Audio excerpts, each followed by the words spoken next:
ప్రస్తుతం మనతో పాటు కృష్ణ గారు ఉన్నారు. నందిగామ సర్పంచ్, షాద్‌నగర్ నియోజకవర్గం. కృష్ణ గారు, ఈరోజు మీ అభిమాన నాయకుడు అనుకోవచ్చు. ఎందుకంటే శంకర్ గారిని మీరు ఎంత అభిమానిస్తారో అందరికీ తెలిసిన విషయమే. సో, మీ శంకర్ గారికి, మీ ఎమ్మెల్యే శంకర్ గారికి ఈరోజు ఓబీసీ చైర్మన్ పదవి రావడం అనేది జరిగింది. ఎట్లా చూస్తున్నారు? నిజంగా కూడా ఈరోజు బడుగు బలహీన వర్గాల ఆశాజ్యోతి మా అన్న వీర్లపల్లి శంకర్ అన్న. మరి గత 25 ఏళ్ల నుంచి ఆయన కష్టపడి ప్రతి కార్యకర్తను కూడా వెన్నంటూ దండుకొని మరి నిజంగా కూడా చాలా సంతోషము.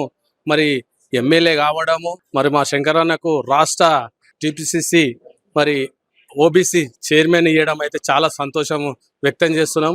నిజంగా కూడా మరి ఎంతో కష్టపడ్డ ఒక బడుగు బలహీన వర్గాల నుంచి వచ్చిన మా వీర్లపల్లి శంకరన్న నిజంగా మా షాద్‌నగర్ కాన్స్టిట్యున్సీ వాళ్ళు కూడా నిజంగా గౌరవపడుతున్నారు. ఎందుకంటే ఇతడు వర్గాల నుంచి వచ్చిన నాయకుడు ఈరోజు రాష్ట్ర ఓబీసీ అధ్యక్షుడైనట్టు చాలా సంతోషం. నిజంగా కూడా ఈ రోజు మరి గాంధీ భవనం పెద్ద ఎత్తున రావడం జరిగింది. మరి ఇక్కడ కూడా మరి బీసీ ఏదైతే బీసీ ఉంది 42% గానీ ప్రతి ఒక్కరికి బీసీని మరి వచ్చే ఎలక్షన్ లో కూడా బీసీ సపోర్ట్ చేసి కాంగ్రెస్ పార్టీ బలపరచాలని ఇక్కడ పెద్ద నాయకులు గాని పిసిసి మన మహేష్ గౌడ్ గారు గాని వీళ్ళంతా చెప్పడం జరిగింది.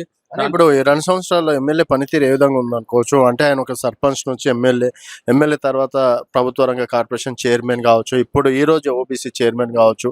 సో ఈ విధంగా అంటే వరుస జయాలతో దూసుకెళ్తున్నారు కదా, పనితీరు కూడా ఏ విధంగా ఉంది ఎమ్మెల్యే? అన్నగారు నిజంగా కూడా 18 గంటలు కష్టపడతాడు.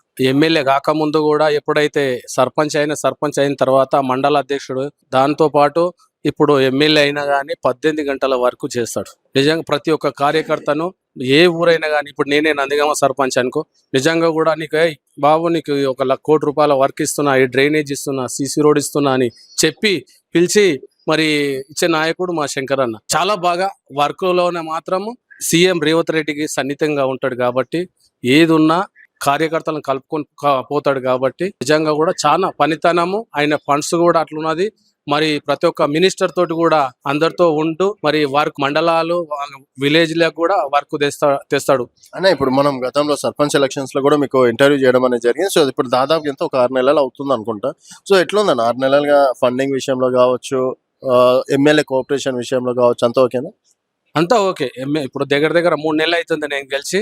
నిజంగా కూడా మొన్న కూడా పిలిచి నీకు పెద్ద హెడ్ క్వార్టర్ రా బాబు మండలము, నందిగామ మండలం అంటే హెడ్ క్వార్టర్, నీకు ఫండ్స్ ఏమేమి కావాలన్నా రాసి డ్రైనేజ్, సీసీ రోడ్డు, అది ఆల్రెడీ స్కూల్ కూడా మీకు ఆల్రెడీ చెప్పడం జరిగింది. స్కూల్ భవనం కూడా 2వ అంతస్తు వర్క్ జరుగుతుంది. మహిళా భవన్ కూడా, అంగన్వాడీ కూడా జరుగుతుంది. ఏదైతే నందిగామ కానీ, చంద్రాని కూడా కానీ, పిట్టలగూడెం కూడా ఫండ్స్ ఇవ్వడం జరిగింది. 3 నెలల నుంచి కూడా దగ్గర 2 కోట్ల వరకు దాకా ఇవ్వడం జరిగింది. సో ఇప్పుడు శంకరన్న గారిని మంత్రిగా చూడొచ్చు అంటారా? నిజంగా కూడా మేము మాకైతే ఈ రోజు ఏదైతే ఓబీసీ చైర్మన్ ఈ రోజు ప్రమాణ స్వీకారానికి వచ్చిన చాలా సంతోషం. ఆయనకు కూడా ప్రత్యేకంగా శుభాకాంక్షలు తెలియజేస్తున్నాము. ఖచ్చితంగా మా శంకరన్నకు కూడా మినిస్టర్ ఖచ్చితంగా వస్తుందని మేము ఆశిస్తున్నాం. ఎందుకంటే పనితనము, నమ్మకం ఉంది కాబట్టి, నమ్మకస్తుడు కాబట్టి, సీఎంకు మంచిగా ఉంటాడు, సన్నిహితంగా ఉంటాడు కాబట్టి, గట్టి లీడర్ కాబట్టి, ఒక బడుగు బలైన వర్గాల చిన్న స్థాయి నుంచి వచ్చిన నాయకుడు కాబట్టి ఖచ్చితంగా మినిస్టర్ ఇస్తారని మేము కోరుతున్నాం.